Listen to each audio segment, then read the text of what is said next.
Métro, boulot, gynéco. Le micro des gynécos, les podcasts de la GOF. Chères auditrices, chers auditeurs, bonjour et bienvenue sur la chaîne podcast de la GOF. Aujourd'hui, nous recevons le docteur Alexandre Louvet, hépatologue au CHU de Lille, pour parler ictère et grossesse, avec Océane pour le micro des gynécos. Bonjour Alexandre, merci d'avoir accepté notre invitation au micro des gynécos. Merci pour l'invitation. On va profiter de ton expertise d'hépatologue pour parler, si tu es d'accord, ictère et grossesse aujourd'hui. Oui. En particulier, est-ce qu'on peut commencer, si ça te va, par les modifications physiologiques liées à la grossesse? Est-ce que tu peux nous rappeler un peu lesquelles elles sont en fonction du terme? Oui, bien sûr. Alors, en réalité, c'est relativement simple, puisque dans les 4 enzymes hépatiques qu'on dose habituellement, donc les alates, les gamma-GT et les phosphatases alcalines, il n'y a quasiment pas de modification au cours de la grossesse. À ceci près, comme il y a un état relatif d'hémodynamie. Alors, les transaminases et les gamma-GT, elles restent constamment normales au cours de la grossesse physiologique et quand il n'y a pas de maladie du foie ou d'augmentation de ces enzymes. Alors, ce n'est pas le cas, en revanche, pour les phosphatases alcalines, puisque les phosphatases alcalines, et on voit ça surtout à partir du 3e trimestre de la grossesse, peuvent être augmentées en lien avec l'isoenzyme placentaire de la phosphatase alcaline. Donc, au 3e trimestre, les phosphatases alcalines augmentent. Alors, en termes physiologiques, cette augmentation des phosphatases alcalines, elle n'est pas très importante. Elle est généralement de l'ordre de 2 à 3 fois la normale. Il est éventuellement possible de faire un dosage d'isoenzyme quand on a un doute, mais c'est vrai qu'il n'y a quasiment jamais de maladie du foie qui ne se traduit que par une augmentation des phosphatases alcalines. Donc, sur le bilan hépatique classique, je dirais c'est relativement simple. Et l'autre point, puisqu'on va parler un petit peu d'ictère, c'est que la bilirubine, elle n'est pas modifiée non plus, elle n'est pas augmentée du tout pendant la grossesse physiologique. Et puis, si on élargit un tout petit peu le bilan hépatique traditionnel, je dirais, il y a un autre point qu'on voit très fréquemment au cours de la grossesse normale, c'est la baisse de l'albumine. Donc ça, c'est de la même façon par un phénomène d'hémodilution. C'est pas un problème de synthèse hépatique. Et bien entendu, hors maladie de la coagulation, les différents paramètres de coagulation, taux de prothrombine, TCA, etc., sont normaux, ne sont pas modifiés. La synthèse hépatique des facteurs de coagulation n'est pas modifiée. Donc, si on veut faire simple, au cours d'une grossesse normale, il n'y a pas d'augmentation d'aucun des paramètres du bilan hépatique, à l'exception des phosphatases alcalines, surtout au 3e trimestre. D'accord. Et concernant les anomalies du bilan hépatique, est-ce que tu as des astuces, des arbres diagnostiques en tête à nous communiquer? Alors, pour les anomalies, je dirais, habituelles du bilan hépatique, donc bien entendu, on reste relativement simple, c'est-à-dire ce qu'il y a plutôt une cytolyse, donc augmentation des transaminases, des azates et des alates, ou plutôt une cholestase avec l'augmentation des gamma-GT et des phosphatases alcalines avec le bémol dont on parlait. Il y a également un outil qui est utile pour essayer de mieux comprendre les phénomènes de cholestase au cours de la grossesse, c'est le dosage des acides biliaires. Donc, le dosage des acides biliaires, on ne l'utilise pas très souvent en hépatologie adulte, mais ça peut être très utile au cours de la grossesse, notamment pour une pathologie, c'est-à-dire la cholestase intrahépatique de la grossesse. Alors, ce qui est important quand une femme enceinte consulte pour des anomalies du bilan hépatique, c'est d'identifier à quel trimestre de la grossesse elle est. Pourquoi ? Parce qu'on ne va pas identifier les mêmes maladies hépatiques en lien avec la grossesse en fonction du terme. Alors, avant d'aller un tout petit peu plus dans le détail, bien évidemment, les maladies hépatiques virales, hépatite virale par exemple, les maladies lithiasiques, donc complications de la lithiase biliaire, ce sont des choses qui peuvent être observées quel que soit le terme de la grossesse, quel que soit le trimestre. Mais c'est vrai que quand on regarde un petit peu plus spécifiquement les anomalies qui sont propres à la grossesse, bon, il y en a essentiellement 3. Je mets de côté, évidemment, la prééclampsie et l'éclampsie, mais sur les maladies qui donnent des vraies anomalies importantes du bilan hépatique, sans autres anomalies, notamment des plaquettes, au 1er trimestre, ce qu'on observe, c'est l'hyperémésis gravidarum. On ne le voit généralement jamais au 2e et au 3e trimestre de la grossesse. Inversement, au deuxième et au troisième trimestre de la grossesse, c'est là où on observe le plus souvent la cholestase intrahépatique de la grossesse, surtout au troisième trimestre d'ailleurs, et la stéatose aiguë gravidique qu'on observe en fait qu'en toute fin de grossesse. Donc savoir si la femme enceinte est au premier, au deuxième ou au troisième trimestre de la grossesse, c'est évidemment très important pour pouvoir identifier les causes les plus fréquentes.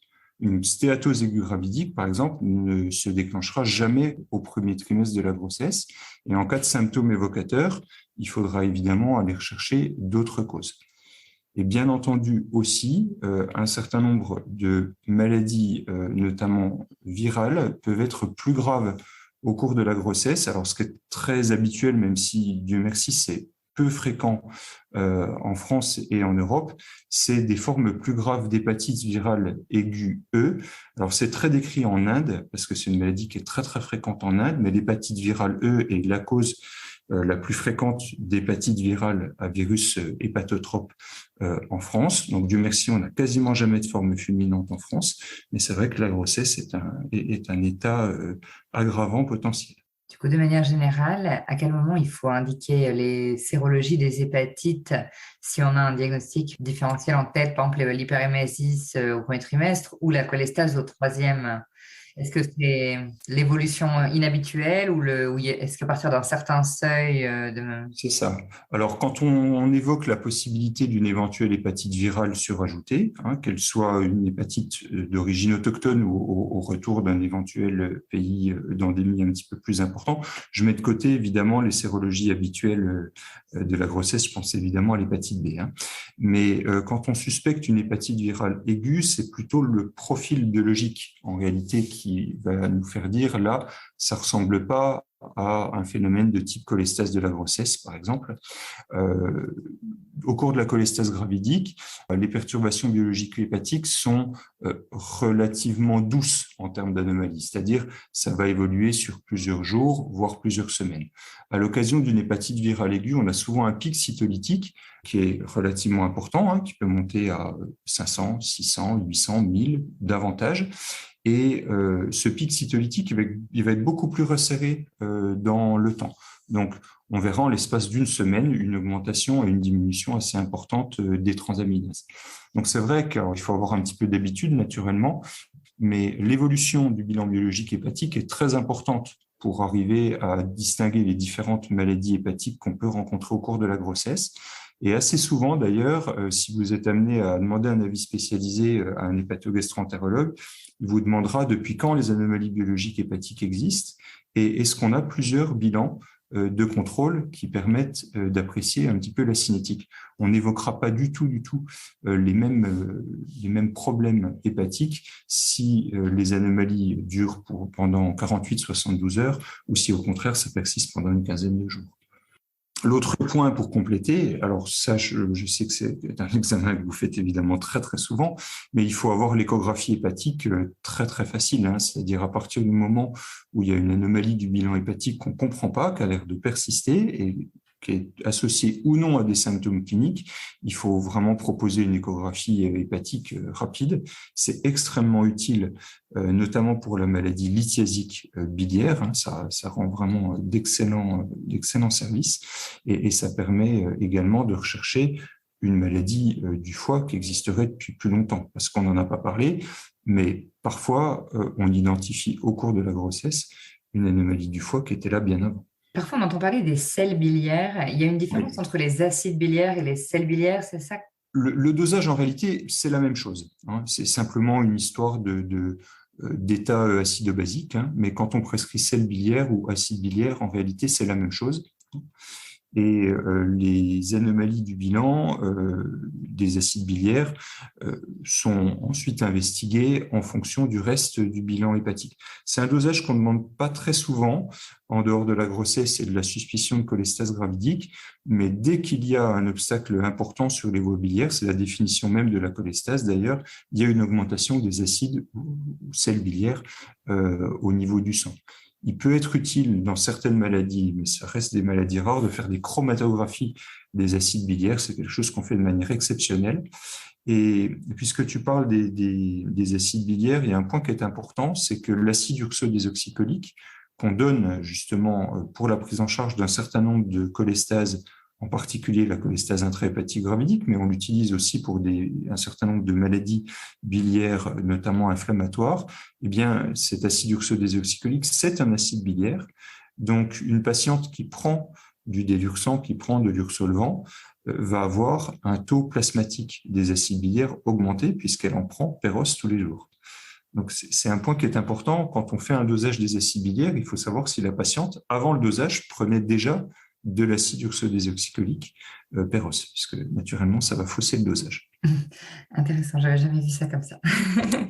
Et est-ce que tu penses que ce dosage doit forcément se faire à jeun ou pas? Parce qu'on voit un peu les différentes attitudes par rapport à ça. C'est vrai que c'est pas simple. Habituellement, on recommande que le bilan hépatique soit fait à jeun de manière systématique. C'est pas une catastrophe s'il n'est pas fait à jeun, mais c'est vrai qu'il y a tout de même des perturbations en lien avec l'alimentation sur l'excrétion des acides biliaires, la modification du taux plasmatique des transaminases, des gamma-GT, des phosphatase alcalines. C'est peu important, hein, mais de manière à standardiser le dosage, c'est vrai qu'il est préférable de faire un dosage à jeun. Maintenant, il faut être relativement logique. Même si la patiente, au moment où on fait le dosage, n'est pas à jeun, quel que soit le paramètre qui est dosé, s'il y a une augmentation franche, c'est pas en lien simplement avec l'alimentation, c'est qu'il y a un vrai problème hépatique, biliaire ou les deux associés à cette modification du dosage. Mais c'est vrai que dans l'idéal, on recommande que le dosage soit plutôt fait à jeun. Et du coup, ce serait une toute petite modification liée à l'alimentation, c'est ça? Oui, les modifications sont peu importantes. Oui. En réalité, il y a des changements qui sont assez marqués d'une personne à l'autre dans la composition des acides biliaires. On est tous assez inégaux sur la composition des acides biliaires de manière physiologique dans la bile. On le voit quand on fait des chromatographies des acides biliaires. D'ailleurs, il y a des variations inter-individus qui sont assez importantes. Et l'alimentation et l'élimination des acides biliaires dans la bile et dans le duodénum, évidemment, est un petit peu modifiée par l'état de jeûne. Donc, ça modifie également un petit peu ce taux-là. Mais ça reste des variations qui sont très, très modestes. Quelques unités. Oui, quelques micromoles, oui. Super. Est-ce que tu serais d'accord pour nous dire maintenant un mot sur la stéatose hépatique gravidique, notamment Oui, bien sûr. comment la diagnostiquer, quand y penser? Oui, alors la stéatose aiguë gravidique, c'est heureusement quelque chose qui est rare. Je dis heureusement parce que ça reste quand même une pathologie grave, même aujourd'hui, en 2022. C'est globalement une maladie que vous allez rencontrer à la toute fin de grossesse. Dans certaines situations génétiques qui sont d'ailleurs pas parfaitement comprises, la stéatose aiguë gravidique peut survenir un petit peu plus tôt, mais c'est vrai que c'est exceptionnel au deuxième trimestre de la grossesse, donc c'est vraiment une pathologie du troisième trimestre et plutôt de la toute fin de la grossesse. Alors le mécanisme, il est très très mal connu, mais si on veut simplifier les choses, en fait c'est une maladie mitochondriale qui est liée à un problème de bêta-oxydation des acides gras. Ça ressemble en termes de physiopathologie à ce qu'on a un peu tous appris avec l'aspirine et la varicelle chez les enfants, c'est-à-dire le syndrome de Rey. C'est une cytopathie qui se traduit par la présence d'une stéatose microvésiculaire, donc ce n'est pas du tout la stéatose de l'obésité, où les hépatocytes sont complètement remplis par une énorme vacuole lipidique. Ce sont des petites gouttelettes lipidiques qui se développent dans les hépatocytes et qui sont en lien avec un problème mitochondrial. Alors ce problème mitochondrial, il est très toxique pour le fonctionnement normal de l'hépatocyte et le risque, c'est l'insuffisance hépatique aiguë. Alors, le mécanisme, en fait, il n'est pas simple. Il est probable qu'il s'agisse en réalité de la conséquence de l'excrétion par le fœtus d'acides gras anormaux en lien avec une mutation génétique. Et ces acides gras anormaux, passant dans la circulation maternelle, entraînent la dysfonction mitochondriale par cette fameuse altération de l'oxydation des acides gras dans les mitochondries du foie. Donc le mécanisme n'est pas simple, hein. Mais la résultante, c'est quoi? C'est qu'à cause de cette stéatose microvésiculaire, eh bien, il y a une insuffisance hépatique qui peut se développer. Alors, il y a toute une série de symptômes qui doivent faire se poser la question de la possibilité d'une stéatose aiguë gravidique. Alors, il y a une liste, ça s'appelle les critères de Swansea, donc c'est la ville du Pays de Galles où les critères ont été établis. Alors, ce qui doit vraiment attirer l'attention, c'est des signes cliniques en fin de grossesse pas habituels. Des vomissements anormaux, c'est vraiment des vomissements qui sont importants, des douleurs abdominales importantes, un syndrome polyuropolydipsique, ça c'est des choses qu'on observe assez fréquemment, et puis des hypoglycémies. Alors ça, ce sont des symptômes qui ne sont pas très évocateurs de maladies du foie de manière générale. Ils peuvent être associés, bien entendu, à des symptômes au niveau du foie plus importants, mais là, le plus souvent, c'est quand la stéatose aiguë gravidique est déjà diagnostiquée et que la patiente est déjà prise en charge, et c'est en pratique un ictère et une encéphalopathie hépatique. Alors, ce qu'on observe au niveau du bilan, généralement, c'est donc un bilan hépatique qui est perturbé. Il y a souvent, donc, puisqu'il s'agit d'une insuffisance hépatique aiguë, une altération des facteurs de coagulation. Il y a bien entendu une augmentation des transaminases, mais qui n'est pas si importante que ça. C'est de l'ordre de quelques centaines, 1000, 2000. Ce n'est pas forcément une cytolyse à 30 000, 50 000, comme on peut voir dans certaines formes extrêmement sévères d'hépatite aiguë, par exemple l'hépatite à l'herpès, qui peut donner en effet des fois des tableaux un petit peu catastrophiques comme ça. Mais là, il s'agit en effet plutôt d'anomalies du bilan du foie qui certes sont présentes, mais c'est les symptômes cliniques en fait qui nous inquiètent. La patiente a soif, elle a mal au ventre, elle vomit. C'est vraiment les signes auxquels il faut penser. Et dans ces cas-là, bien entendu, l'hospitalisation, elle est indispensable pour faire le diagnostic. Il vaut mieux hospitaliser à tort une patiente qui est suspecte d'avoir une stéatose aiguë gravidique plutôt que de gérer les choses en ambulatoire. Les tests diagnostiques sont assez simples. On fait une échographie pour essayer de rechercher la présence d'une stéatose, mais c'est pas forcément constant, puisque c'est une stéatose qui est microscopique, qu'on voit en effet pas forcément très très bien.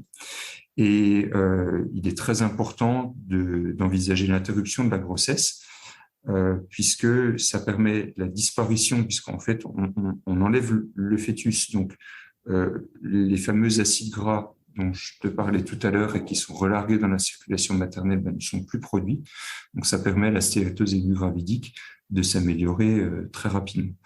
Le problème principal est un risque donc de défaillance hépatique aiguë très grave, avec un risque de mortalité pour la mère qui est moins important puisqu'on fait le diagnostic maintenant de manière un petit peu plus précoce. Les séries historiques montraient des chiffres de mortalité qui étaient de l'ordre de 10, 20, voire 30%. Maintenant, on est nettement en dessous de 10%, Dieu merci, mais ça reste quand même une maladie qui menace le pronostic vital de la mère. Et le pronostic également de l'enfant est menacé, bien entendu.